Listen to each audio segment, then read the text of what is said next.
Hello all, ఎలా ఉన్నారండి? అందరూ బాగున్నారా? నేనైతే చాలా బాగున్నాను. Welcome back to my channel Deepthi recipes and vlogs. So ఈరోజు అయితే ఒక మంచి వెరైటీ డిష్తో అయితే మేము ముందుకు వచ్చేసానండి. అదేంటో చూసేద్దాం. Let's get start the video. So video అయితే లాస్ట్ వరకు చూడండి. మీకు ఖచ్చితంగా ఈ రెసిపీ నచ్చినట్టయితే తప్పకుండా ట్రై చేయండి. అలానే ఒక లైక్ చేసి కామెంట్ చేసి సబ్స్క్రైబ్ చేసుకోండి. సో ప్రాసెస్లోకి వచ్చేద్దాము. ఇప్పుడైతే ఈరోజు నేను చేసే రెసిపీ ఏంటి అంటే తెలగపిండి అండి. తెలగపిండి with dry prawns and dry fish. So ఎండు రొయ్యలు, చిన్న చేపలు ఉంటాయి కదా, నెత్తళ్ళు, వాటితో అయితే తెలగపిండి కర్రీ చేస్తున్నాను. సో యాక్చువల్గా ఇది మాకు లైక్ గోదావరి సైడ్ మంచి ఫేమస్ అండి. అందరూ తెలగపిండి కర్రీ అయితే వండుకుంటారు. బట్ ఈ డ్రై ఫ్రెష్ వీటితో అయితే కొంచెం తక్కువ కుక్ చేసుకుంటారండి. బట్ తెలగపిండి అంటే హెల్తీ కదా, సో అందుకని చెప్పి నా దగ్గర అయితే ఆల్రెడీ ఉంది. సో ఇప్పుడు నేను అన్ని గ్రాసరీస్ ఫినిష్ చేసే ప్రాసెస్లో ఉన్నాను కాబట్టి సో ఇవి రెండు కూడా మిక్స్ చేసి ఒక కర్రీ అయితే చేస్తున్నాను. ఇప్పటివరకు అయితే నేను ఇట్లా ట్రై చేయలేదండి. ఓన్లీ ఎండు రొయ్యలతోనే నేను ట్రై చేశాను. బట్ ఎండు నెత్తళ్ళు వేసి ఇదే ఫస్ట్ టైం చేస్తున్నాను. సో ఎలా వస్తుందో ఫైనల్గా చూడాలి.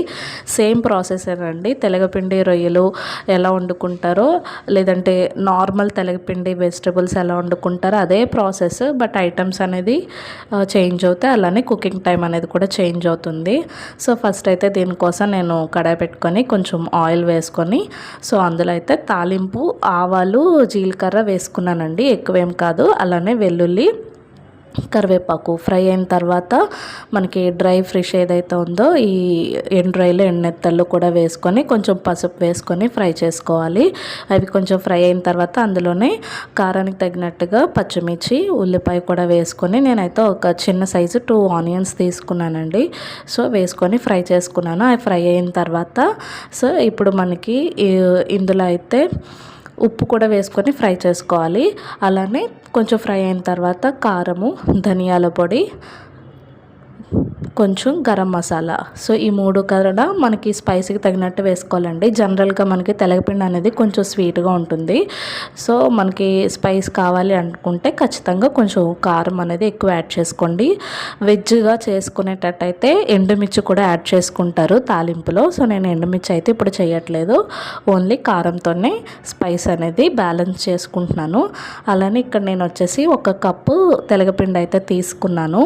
సో దానికి 2 కప్స్ వాటర్ అయితే తీసుకున్నాను. సో ఇప్పుడు వాటర్ వేసుకొని మరిగించుకోవాలి.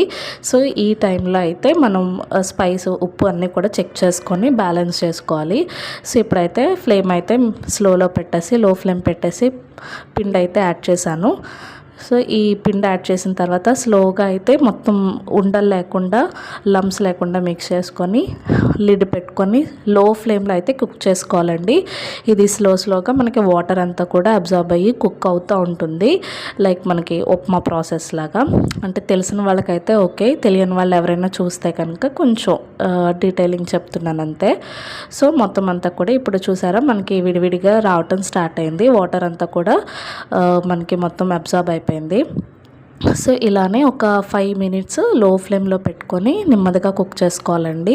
సో మొత్తం డ్రై అయిపోయి మనకి ఎగ్ బుర్జీ లాగా వస్తుంది.